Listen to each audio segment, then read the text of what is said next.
প্রচারের অন্তিম দিনে বিশাল র্যালি করে শক্তি প্রদর্শন করলেন বাগপুর সোনাবাড়িঘাট জেলা পরিষদ আসনের নির্দল প্রার্থী সাজিদা পারভিন লস্কর ও তার সমর্থকেরা। বুধবার দুপুরে কৃষ্ণপুরের আউলিয়া বাজার থেকে র্যালি শুরু করে কৃষ্ণপুর, সোনাবাড়িঘাট ও দক্ষিণ সোদপুর জিপির প্রধান সড়কগুলো পরিক্রমা করে র্যালির সমাপ্তি ঘটে। প্রচুর বাইক ও গাড়ি নিয়ে র্যালি করে নির্দল প্রার্থী সাজিদা পারভিন লস্করের জয় নিয়ে আশা ব্যক্ত করেন তার সমর্থকেরা।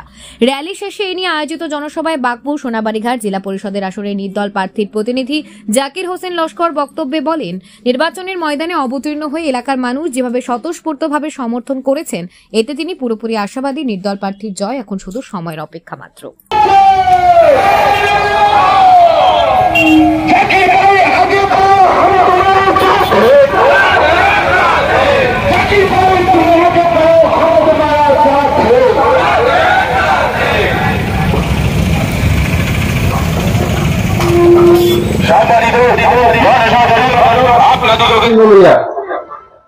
আমি বক্তব্য দেওয়া আমি চাইছি না, বেশি বক্তব্য দেওয়ার দরকার নাই। আমি আমার কিছু মনের কথা আপনাদের মধ্যে আজকে শেয়ার করব। এই বাগপুর সোনাবাড়িঘাট জেলা পরিষদ আসনের সমস্ত জনসাধারণের কাছে আমি সামনে একটা কিছু শপথ নিচ্ছি, আপনাদের সামনে কিছু কথা বলছি। সমস্ত জনসাধারণের সামনে আমি বলছি, আমাকে যদি আপনারা নির্বাচিত করেন, আল্লাহর যদি হুকুম হয়, আমি যদি নির্বাচিত হই, আমি বলছি আমি আপনাদের যেটা আমানত আমার কাছে আসবে সেটা আমি আমানতের খেয়ানত করব না, আপনাদের কাছে আমি সেই সলামতে পৌঁছে দেব। প্রতিনিধিদের উপর স্থানীয় শান্তি শৃঙ্খলা রক্ষার বিরাট একটা ভূমিকা থেকে আমরা জানি। যদি আমি খারাপ মানুষ হই, যদি আমার ব্যাকগ্রাউন্ড খারাপ থাকে, আমার যদি মানুষকে ঝগড়াঝাটির আমার নেচার থাকে, তো আমি যদি পঞ্চায়েত প্রতিনিধি যদি হই, আমি যদি জেলা পরিষদ মেম্বার হই, তখন আমি বিচার আচারে গেলে, কোনো জায়গাতে গেলে আমার যেটা আগের অভ্যাস ছিল সেটাই আমি করব। আর যদি আমার সুস্থ চিন্তাধারা থাকে, আমি মানুষের মিলনের চিন্তা করি, আমার যদি অভ্যাস মিলনের অভ্যাস যদি থাকে, তাহলে আমি সবসময় মিলনের চেষ্টা করাবো যেখানে যাব।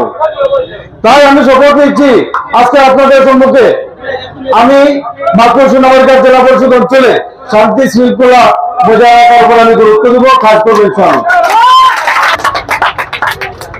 আর আমি বলছি,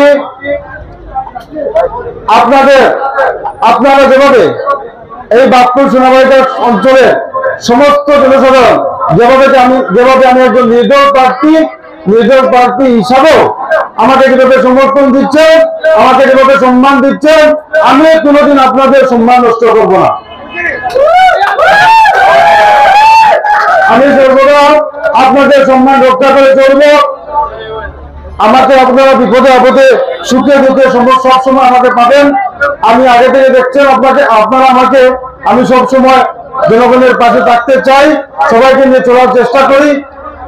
তো আগামীতেও আপনারা যদি আমাকে নির্বাচিত করেন, আল্লাহ রাব্বুল আলামিনের যদি হুকুম হয়, আমি যদি নির্বাচিত হই, আপনাদের সবাইকে নিয়ে আমি চলবো। আপনারা আমাকে পাবেন, আমি অ্যাভেলেবল, আপনাদের বিপদে আপদে সুখে দুঃখে অ্যাভেলেবল থাকবো। আমি কথা দিচ্ছি আপনাদেরকে, আগামীতে যেগুলো আমার মাধ্যমে আপনাদের হক আমানত যেটা আসবে, আমি সুষ্ঠুভাবে আমি সমাবর্তন সব জায়গাতে করার চেষ্টা চালিয়ে যাব। আজকে প্রচারের শেষ দিনে আমি সমস্ত অঞ্চলের বাগপুর সোনাবাড়িঘাটের সমস্ত অঞ্চলের সমস্ত জনসাধারণের কাছে আমি একটা আবেদন রাখছি।